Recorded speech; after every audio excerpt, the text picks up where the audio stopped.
The 2026 NFL Draft is filled with a ton of excellent defensive talent. So in today's video, we are going to be talking about the top 10 defensive players in the 2026 NFL Draft. Hit the like and subscribe button if you're new and going to enjoy. Let's hop into it. And we are going to begin at number 10 with Caden McDonald. In case you guys didn't know, that Ohio State program, they produce a lot of talent. So get ready to learn a lot about some Ohio State players in this video. Before we move on with the list, though, I do want to briefly mention a few names who I did consider for this number 10 spot, but ultimately they just slightly missed out. Those being Caleb Banks, TJ Parker, and Dylan Thineman. Caleb Banks just has too many injury history. He was really considered for number 10 because he could be a massive disruptor. TJ Parker, I love his power profile, but I wish he just added a little bit more finesse to his game. And then Dylan Thineman, I love Dylan Thineman. I think he's an excellent player. He does play safety, so that does drop him a tad bit, but not really in my specific rankings. I just think there's players on this list who might be a bit more impactful than what Dylan Thineman can be. Now, going back to Caden McDonald, because, this guy's a freaking stud, too. Caden McDonald is your prototypical big fat dude up the middle that just fucks shit up. Pardon my language. That is his whole objective. When you're watching Ohio State film, and there's a lot of players to watch on Ohio State film, so many great players to look at, but if you're a fan of trench play, like I for sure am, like you just can't take your eyes off Caden McDonald. I'm not going to say the names, but the guys we're going to talk about here in a second, don't get me wrong, I think they would have been successful even if Caden McDonald was just an average player. But Caden McDonald makes life so much easier for all those guys because he just destroys double teams. He is so hard to move in the run game. There are plays out there where when he is gap disciplined, you're not moving him. Like you simply cannot move this guy. He is so damn tough to move in the run game. And that is a very valuable asset that every single team in the NFL is looking to have. A big fat dude up the middle who, as I said earlier, will fuck shit up. And that's Caden McDonald. He will mess and rock your crap, man. He is a tough son of a gun. Now, as a pass rusher, he's not particularly great, right now at least. I think Caleb Banks has more upside as a pass rusher. I think Peter Woods has higher upside as a pass rusher. But those guys have a lot of volatility and other concerning features. McDonald, I know what he is. And that's kind of why you're not going to draft him probably in the top 15. He's very much so a late first, early second round guy. And there's going to be guys who I didn't even talk about, even in my honorable mentions, who will probably be drafted higher than Caden McDonald because they can just do more for you. But for what his specific role is, it's something that is very hard to find, which is somebody who you literally cannot move. I mean, he is so big. And I'm not saying he's a complete nothing burger as a pass rusher. I think he can push the pile a little bit. I think he can force the quarterback to feel a little uncomfortable by moving the center and guard up a little bit. I'm just saying he doesn't have like a finesse package, bend around the corner, things like that you might be able to get from like a Caleb Banks who, say what you want about Caleb Banks, but the dude can absolutely go. He is a massive disruptor. And Peter Woods is a little bit lighter. So I love Caden McDonald, man. You watch that Ohio State film. It's just so hard to ignore just how much activity Caden McDonald gets into. Not a lot of cons to his game. More so just he is who he is, which is a damn good run stuffer. Moving over to number 9, I have Akeem Mesidor. So I got to be honest with you. Akeem Mesidor was somebody who, man, if you had asked me to make this video probably a few weeks ago, maybe about a month ago, I don't know if he's inside my top 10. But as time has kind of gone on, I've kind of talked myself more and more into Akeem Mesidor because he is just such a dang good football player. Now, there's obvious cons to his game. He's not the biggest or longest guy in the world. He's also going to be a 25-year-old rookie, which, I hate to say it, but being a 25-year-old rookie, that is a massive deal because by the time you get to your second contract, let's say he is a first-round pick, or let's say they pick up his fifth-year option, the dude's going to be 30 by the time you get to his second contract. But I will say this. While that is a con, that can also be a pro for a number of teams out there. If I am a team that is trying to contend immediately and needs pass rush help, why not take Akeem Mesidor? He's 25 years old. He's in the middle of his prime. You feel like you can get a lot out of him immediately without having to really give him those years to figure it out. Like, it's now or never for Akeem Mesidor. And again, I hate to say it, but I've said this before in past videos, where it's like, okay, if Akeem Mesidor is great for you for the 5 years you have him, by the time he's 30 years old, if you don't want to bring him back because of his age, then let him go elsewhere. You don't have to sign him to a long-term deal, which might suck for Akeem Mesidor. I wouldn't be surprised if after 3 good years, if he's like, nah, man, I want that contract extension ASAP, because he probably should, because he's probably going to be kind of like a mid to late first-round pick, and he's going to get paid handsomely, of course. but probably not to the fullest extent of what he could make if he was a 23 or 22-year-old rookie. Because if you're 22 or 23, you get that contract extension by the time you're 27 or 28, and teams would feel a lot more comfortable with that. But at 30, you start to hit the decline a little bit. So, we'll see about how that works out 3, 4, 5 years down the road. But in terms of the player he is right now, man, he is a really good pass rusher, and he's also a really solid run defender. He's disciplined. He's really good at looking at the quarterback's eyes. He's good on play actions. A lot of times you see these defensive linemen who, man, they just get burnt by play action because they crash down thinking they're going to stuff the run, and the quarterback's, flies out, and he's got all day to just kind of scope out the field. They don't really get that from Akeem Mesidor. He's really good bend around the corner. He's a good athlete. I wish he would be able to convert speed to power a little bit better, but it's not a massive concern for me. He's got a variety of pass rush moves. He's very nuanced for the position. He is just a complete demon out there. You watch him play opposite of Ruben Bain, who, spoiler alert, we'll get to him here in a second, but those two guys just absolutely messed up stuff, dude. And again, I just look at him as somebody who can play a 4-3 edge or a 3-4 outside linebacker, wherever you really need him at. And I think he can just be an instant contributor right away for your team. Again, I don't know if he's somebody that has the highest ceiling in this class. I do feel like he is just a very sound football player that you're going to get probably 5 very good years out of. But you have to be aware of that. This is not a long-term investment pieces. There's 21-year-olds in this class, or 20-year-olds, who you're going to draft and probably stash, just kind of let them develop. Akeem Mesidor, he's got to hit the field immediately, so there is a little bit of that risk, but I think he has the play out there on the field. I mean, he looked like a 24-year-old against freaking 18-year-olds out there, which, I mean, he literally was. So it's time for the man to get a job. Hit up LinkedIn and, I don't know, go be a Chicago Bear or something. Moving over to number 8, I have Jermon McCoy. So I do want to throw a really quick caveat in here. We are waiting for the March 31st Tennessee Pro Day, which will tell us a lot about where he truly is in terms of ranking amongst these other corners in this class. Because right now, the top two, we'll say the other one in a second, but usually Jermon McCoy is that second-ranked cornerback in this class. But a big reason why there is that massive, caveat when it comes to Jermon McCoy's ranking is that we haven't seen him run, move, play football since 2024. He sustained the ACL injury back in, I think, January of 2025, and now we're all the way in March of 2026, and he did not play a single snap of last year. He did not perform at the combine. We just kind of seen him walk around. So at the pro day, and I'm also sure that teams are going to have, individual workouts with him to kind of see how he goes. They'll probably do some, medical scans and things like that if they have not already. I'm sure they have. So they're going to know more about Jermon McCoy and where he stands with his injury right now.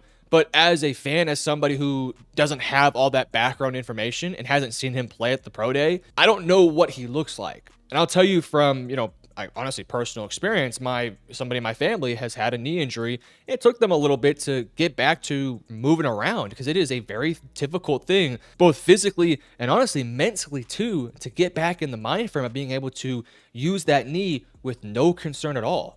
Like, think about it. As a cornerback, you are so dependent on your lower half. And if you have a leg injury, that's a massive deal. It takes a lot of time to get more comfortable and to feel more confident in that body part. So here we are in March of 2026. We got about 10 days till his pro day. We'll see what he looks like at that event. Because if he's able to go, man, he might be CB1 in this class. He is a damn good football player who, heading into the season prior to the injury, would have been CB1. And the expectation was that he was going to find a way to get on the field later in the season. I wonder if Tennessee was a more competitive football team, if that would have been the case. I don't know.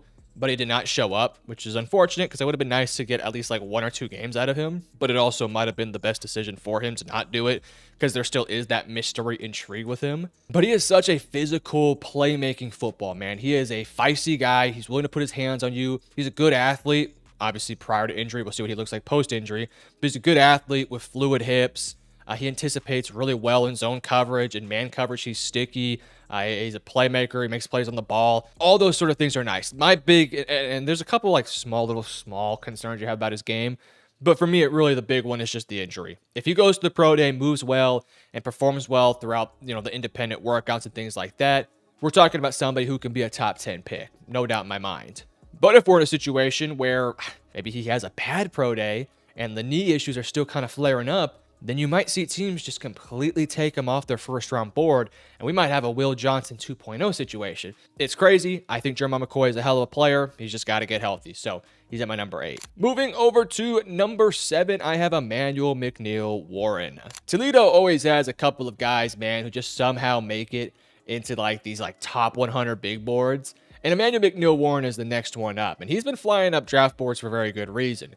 He's long, he's rangy, he's a good athlete for his size, he gives you a ton of versatility, he's solid and sound in coverage, he's physical against the run. He's just a really good football player. Now, you're going to see a lot of people compare his game to like a Nick Emonwori. And I wouldn't necessarily say it's the best comparison, but I will say I think that role that he played will be kind of similar to what Emmanuel was going to do a lot of in the NFL. You're going to see him play all over the field, right? Playing close to the line of scrimmage, playing as that slot corner, that strong safety, hell, maybe in some packages, like maybe a linebacker role to some extent. But he can also play a little bit of free safety as well. You can kind of just move him around, and he can just be kind of a weapon for you on the defensive side, as a Kyle Hamilton is, as a Brian Branch is, as what Caleb Downs is going to be. Spoiler alert, we'll get to him too. Man, I'm just spoiling the whole freaking list. But you get my point. You know, the same with Nick Emonwori. That's kind of what McNeil Warren is going to get like. I mean, he's around 6'4". He's a denser, he's not really like a thick guy. Like AJ Halsey, he's a thick freaking dude. He's an absolute stud, by the way. He might even be on this list by the time we get to the draft as well. He's a beast. But McNeil Warren is kind of more of like a lankier guy, but he is like well put together and he moves well, man. There are some reps out there on tape where, man, it's almost like he knows where the play is going, right? Like he will undercut a route before the quarterback even starts throwing the football sometimes. Or like right as he's starting to, get that wind up going. He's like, okay, I know where you're going at. I'm going to undercut this and either tip it or pick it off. I mean, he's a hell of a player, man. And then also he has that peanut punch, which who doesn't love a safety or a linebacker who's mastered the peanut punch? Him and Anthony Hill from Texas, man, two of the best peanut punches in this class. And you're going to get a lot of plays from Emmanuel McNeil Warren that make you just go, wow, what a great investment. He's a first-round pick for me. If you're not taking him in round 1 mock drafts, I would be a little surprised if he's not a first-round guy. So maybe start putting him in there. He's a stud. Next up at number 6, I have Ruben Bain Jr. Now, this one might get a little flack, but I just want you to kind of hear me out. I want to emphasize, these top 6 guys for me are all top 10 level players in this class. And I'm not kidding. Of the 10 players on my top 10, 6 of them, and these 6 in this order, are in the top 10. It just happens to be that Ruben Bain, as we all know, has very short arms, and it can sometimes show up on film. With that said, he is unbelievable, man. He is such a good football player. Great bend, great athleticism, so much strength to his game. He can collapse in the run game. He can handle, blocks on the outside. He can set a firm edge. He's got a variety of pass rush moves. He is a tenacious player. He's got the mentality for the position.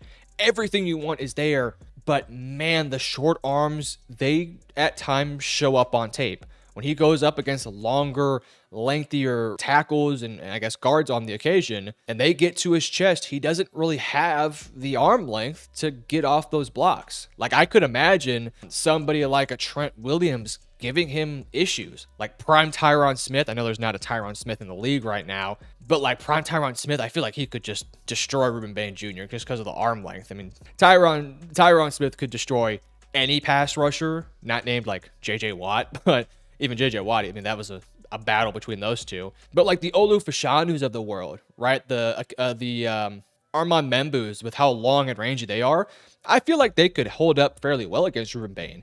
NFL tackles, man, they're a different breed than these college guys. They just are. And that's no like shade towards Ruben Bain, because I think Bain is going to be a hell of a player who, if he can continue to learn how to use his abilities to the best of its strengths, despite not having the longest of arms, I mean, he's going to be a great player. I could see him being somebody who gets around 8 to 10 sacks a season. That's how good I think he can be. I think he can be a really good run defender. I just worry a ton about whether or not that arm length will actually become an issue, because he does have real short arms. Him and Cassius Howell. It's why Cassius Howell is not on my list here. But hypothetically speaking, if Bain had 33, 34-inch arms, yeah, he'd probably be my number 3 or 2 player in this class, in this defensive class, because that's how good the tape is. But it's more about projecting him and whether or not you think it's going to survive at the NFL level. I know some people might say like, oh, F the arm length, who cares? There is a lot of validity to the arm length discussion. With that said, that should tell you how damn good of a player he is for him to be a top 10 player in this class for basically everybody and have like some T-Rex arms. It's crazy. He is a hell of a player. Oh, and by the way, you see my arm length? Where we at here? I mean, I got like 40-inch arms, something like. I'm kidding. He would fuck me up. Moving over to number 5 is David Bailey. So, Bailey and Bane are in like the same tier for me. They're literally one spot away from each other on my big board. So these is really tight. And honestly, if I wake up on the cold side of the pillow, maybe Ruben Bain's in front of him. But if I wake up on the warm side of the pillow, maybe Bailey's in front of him. These guys can honestly flip or flop. It doesn't really matter in my opinion. I think they're both awesome football players. Bailey, for me, however, is an easier projection. Whereas Bane, it is a little bit more like I got to go Jimmy Neutron style in my brain, like brain blast type of stuff. David Bailey, it's like, yeah, I know what he's going to do. Like, I know, I don't have to project. I know what David Bailey's going to be. Bailey is a hellacious athlete. He is a fantastic athlete for the position. I mean, we saw at the combine. I mean, he jumped, he moved well, he ran well, he tested well. Like, he did all that. And that wasn't really much of a shock. The arm length is great. The size is pretty solid. You can play him as an outside linebacker. I think that's really where he succeeds. But he could also play in a three-point stance too. He's got an explosive first step, a variety of pass rush moves, good bend around the corner. He plays with his hair on fire. There is some, off the field stuff that does worry you a little bit. I'm not going to throw any names out there, but there have been other pass rushers who've had some, incidents off the field that have caused them to, hurt their career, to say the least. Bailey's are a little bit different in the sense of like, I think he just does it out of pure passion for the game. But it's like, come on, man, let's not be stupid. Like kicking a dude.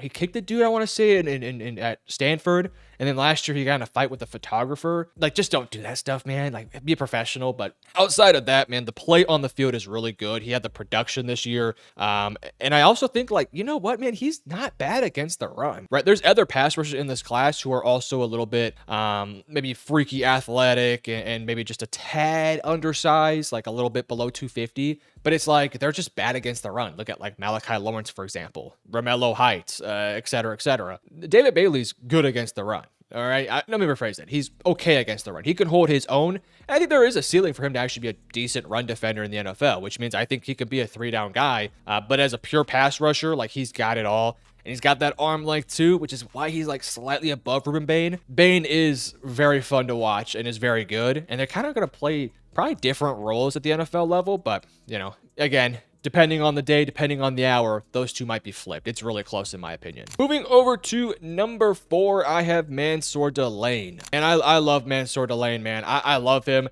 If Jermod, like, if his 2024 tape was just hypothetically his 2025 tape, I'd probably have Jermod like at probably number 4 and Mansour at 5. But it would have been a real conversation in my head. These two guys are really good. But when it comes to it, like as of today, knowing Jermod did not play at all in 2025, Mansour is clear as day CB1. He has versatility to play on the inside or on the outside. His 2024 tape was very up and down with a lot more downs, a lot of lowlights. But he transferred to LSU, and LSU just got everything out of him. And he was the best corner in football, man. He was so damn impressive. Well, Leonard Moore from Notre Dame is also pretty damn good too. But Mansour Delane is so impressive. He's got good feel for the game, good instincts. He's so good in zone coverage. In man coverage, he runs routes for these guys sometimes. He doesn't get a ton of penalties. He's not necessarily the playmaker on the ball that Jermon McCoy is, but he is not a bad playmaker. Like, he can make plays on the football. I also love the fact that, while yes, he's around that 6-foot range, about a 190 sort of guy, he can play inside if you need a slot corner, or he can play on the outside and be a dominant outside guy as well. So wherever you really feel like he best fits your system and your team, you can move him there. I mean, and I think he can have success at either spot. But he's a tough dude. He's a willing tackler, willing participant in the run game. I wouldn't call that a strength necessarily, but I think he is more than okay getting up there and getting physical with it. But in coverage is really where he shines at his best, man. He's a smooth mover with good hip transition. He's calm when the ball's up in the air. Puts the hand right in the cookie jar to rip the ball out. I mean, he just does everything you want as a corner, and he's my number 4 player in this class. He's a damn good player. I wish Shermod would have played in 2025 because that debate would have been a tough one. But he is a great player, and that transfer to LSU, man, whew, it did him justice, man. It made him a lot of money, so he better when he's 60 years old, he better give him some NIL checks to LSU because I mean, they got him to where he needs to be. Then we get into my top 3 and get ready to learn Ohio State. At number 3, Arvell Reese. Yeah, boys, lock in, and especially if you're a Michigan fan, you better lock the F in, man. It's about to get tough for you. We got some Ohio State guys we got to get through. Starting off with Arvell Reese. Honestly, the top 3, you can put them in any order. It's tough. These guys are my number 2, 3, and 4 ranked players in this class. Number 1 is Jeremiah Love. I will stand on that damn hill. I love Jeremiah Love. But these guys are right there, right behind him. Arvell is such a good football player. And it felt like for a little bit there was starting to grow, I don't want to say resentment, but like, oh, Arvell is overrated. There was some Arvell overrated buzz on TikTok, on YouTube Shorts. And I hate to say it, I think that's a dumbass take. I just do. I feel like if you're somebody who's like Arvell is overrated, like just do a little bit of due diligence. Just watch even the highlights of him. Like, you don't gotta watch every single snap he took, but just watch something. Because the thought was, oh, he's a positionless player. He can't play linebacker. He can't play edge. What's his true home? And my point is, he can do both. He can play off-ball linebacker, which is where I think he's a little bit better at right now. But long-term, why not play him off the edge? Why not? Like he will have a home no matter like where you put him at. If you wanted to be a full-time edge, he will develop into being a very good disruptor for you. Very good. But if you want him to be, maximized, you can play him at both. You can let him be a weapon out there. I just feel like don't be concerned about the fact that he has these 2 positions that he can work at either one. He could be a really good off-ball linebacker, or he could be a very good edge rusher, or he could be both. Like, he can do both. So I don't know. I don't understand that conversation. Arvell is a physical, tough, Greek god-built player. I mean, you watch him out there. He is so big, athletic, with natural bend around the corner. He's nuanced for the position. In off-ball linebacker duties, I don't want to call him necessarily an elite coverage guy, but I think he can hold his own, right? We're going to talk about his teammate here in a second. Well, we'll talk about a couple of his teammates here in a second, but those guys are, better in coverage. I think Arvell will, if he's going to be a true off-ball linebacker, he is going to have to get a bit more experience and just put more out there in terms of coverage, but he is somebody who's a little bit less experienced than these other guys, specifically in coverage, so he'll have to kind of get that part down. But as an off-ball linebacker, getting downhill, scraping over the top, being a disruptor as an off-ball linebacker, I mean, he's really good. And then as a pass rusher, he can set the edge. He can get the bend around the corner. He didn't get a ton of opportunities later in the season. It felt like Ohio State kind of backed off the Arvell off the edge sort of guy, and they started just using him more so as like an off-ball linebacker. So that's why you didn't see a ton of productivity from like the sacks department. But I think that was more so just what Ohio State needed, because Ohio State has edge talent. They needed probably a better linebacker to play opposite of Sonny Styles, and they just felt like Arvell was better there. But when you put Arvell off the edge, like, he has shown it, man. He can absolutely go. Now, as a pure edge, there's better edge rushers in this class. But then you add on that extra layer of versatility, that extra layer of upside, that extra layer of, like, he'll be good year 1, but what about year 3? That's why Arvell Reese is where he's at. He is a... Don't make the comparison to Isaiah Simmons, these positionless players. He's got a position. There's 2 of them. You figure out which one he's better at, and you roll with it, and he'll be good at either one. I love him, man. I absolutely love this guy. Then we get over to his teammate, number 2, Sonny Styles. So this is another one of these guys where, like, it just kind of took me a little bit to really buy into Sonny Styles, and then that Indiana game happened. Whew. Man, I'm telling you what, dude, like, it almost feels like everyone has said this exact same quote. Like, that Indiana game was so good. It was incredible. Indiana's they were the best team in college football last year. Point blank simple, but Sonny Styles was the best player on the field that day. No doubt in my mind, he was the best football player out there on that day. The Miami game, which is a game I also watched, not so much. Styles was really, really good in it, don't get me wrong, but he missed a tackle. Late in the game, he got blocked out on kind of the game-stealing run by Mark Fletcher. Not a good look, but, that Miami game, he still made some plays out there for sure. It just wasn't his best game. But that Indiana game and all the other games that he played very well in, yeah, man, this guy can absolutely go. Converted safety, moved down to linebacker. You can see the safety blood still in him. He is a smooth, fluid mover in coverage. He can flip his hips. He can run with you in terms of like man-on-man coverage. I think him versus tight ends is going to be such a fun game because I could see him being somebody who can cover the Isaiah Likeleys of the world. the Arondé Gadsons of the world, these really athletic tight ends. I think Styles has the size, the frame, and the athleticism to match them very well. I even think he can do some things against slot receivers. Now, I think technically speaking, he could be a little bit better in coverage, but I just think he's damn good at it. And then downhill, getting physical against the run. I don't know if he's the best stack and shed guy in this class. I think if you get a mauling guard or tackle to get their hands on Styles, he might get blocked out. But it's like, okay, he's only been a linebacker for a few years. He's packed on all this weight to get to 240. He can run a 4.3 or 4.4, something like that. He can run that fast. He's strong as an ox. What happens when he gets more comfortable there? What happens if he gets to play next to a veteran who can help him and ease him further along? Like, think about how good he can be. He's already incredible now. He's so tough to block because he's such a smart, high IQ football player that has athletic traits you simply cannot teach. But what happens when he gets more comfortable in the position? When he learns how to use his hands to stack and shed better? When he knows that I can just run through these offensive linemen? It's like this guy can be a Fred Warner-like linebacker. And that's why you're starting to hear Sonny Styles top 10 buzz.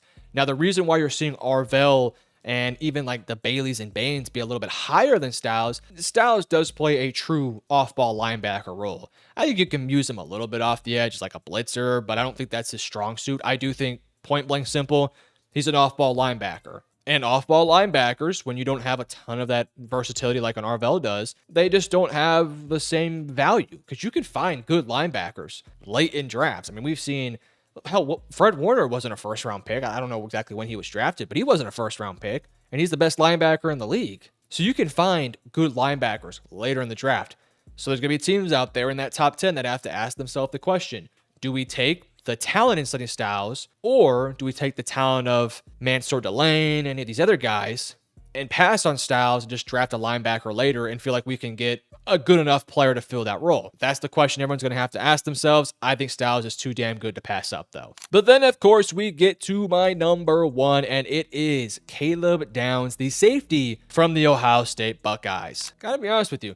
As a Texas fan, and I'm sure all Michigan fans would agree with me on this one, I'm a little tired of seeing that freaking spread of the Ohio State Buckeyes. I feel like we got to change it up here, but you know what, man? Hey, they can ball, man. Hey, they didn't win a championship, which is unbelievable to think about. With all that talent, Julian Sane is trash, man. I'm kidding.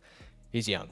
Caleb Downs, man, let's talk about him. Yes, he is a little bit undersized for what you'd maybe like, specifically for what role he's going to play at the NFL level.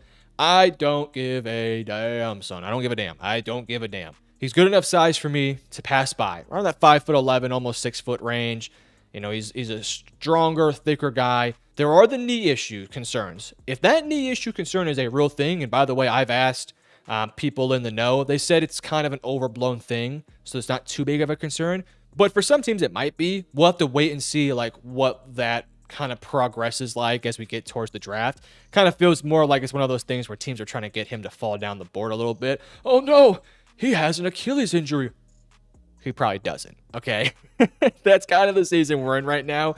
Oh no, he got a broken leg. And no, he's good. Yeah, all right, we'll see. I don't know if that's actually legit or not. We'll have to wait and see like what ends up happening there. But assuming it's all good, assuming his knee is totally fine and there's no debilitating long-term issues there, because that's what you're kind of hearing that sort of buzz about it. Assuming that's fine, he is the most complete player in this class. From top to bottom, there's no concerns to me about his game. He is physical against the run. There are plays out there, man, where it's like Styles makes the play, Reese makes the play, and Caleb Downs makes the play all at the same time.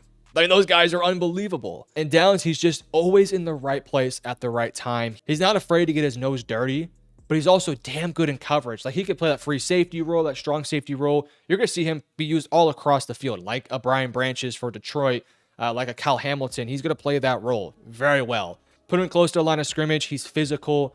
He's not afraid to get his nose dirty. In coverage, he can flip his hips. He's fast. He's athletic. He moves well. He's got all the nuanced coverage things you'd want. This guy was a true freshman starting for Nick effing Saban. Let that sink in. Nick Saban brought this guy in and said, yeah, you're going to start for Alabama in year one. And then after a few years there, he transferred to, actually it was 1 year. Then after that, he went to Ohio State. And Ohio State said, we'll do anything to have you play on this team. And he played for 2 years, and he was unbelievable each year. He hasn't necessarily taken massive steps forward like an Arvell, Reese has, or Mansur Delane, because he's been probably the best safety in football since the second he stepped on the field. So it's like there's no way to go but down, and he hasn't. He's been the best safety for all 3 years. He's unfreaking believable, man. And again, like Sonny Styles, the only reason why he might drop potentially out of the top 10 or top 5, he probably will be a top 10 pick, but we'll see, is because he is a safety. And specifically in this class, there's a lot of good safeties in this class. The top like 8 guys are real like day one potential starters for you. And there's other guys too, like from 8 to 15 that could 100% go. So you're going to have teams kind of like the Sonny Styles conversation where linebackers also a pretty deep class this year, where it's like, do we take the high-end safety now, or do we prioritize pass rusher, corner, tight end, I guess not tight end, offensive lineman, something like that, and kick the safety can down the road? I don't know. I would love to be in those rooms to figure that out, because if I was in those rooms, I'd say, what a tough dilemma we're in. Monroe Freeling or Caleb Downs? I don't know. Caleb Downs. I'm taking Caleb. Screw Monroe Freeling. I'm taking Caleb Downs. And I think that's what everybody should be thinking right now. But guys, you guys let me know in the comment section below, what is your top 10 defensive players in this class? This is mine, and I think it's probably going to stick this way till we get to the draft, but we'll see about Jeremiah McCoy. Can Jeremiah McCoy move up? Maybe. We'll have to wait and see. Hit the like and subscribe button if you're new and enjoyed, and I love you guys. Peace.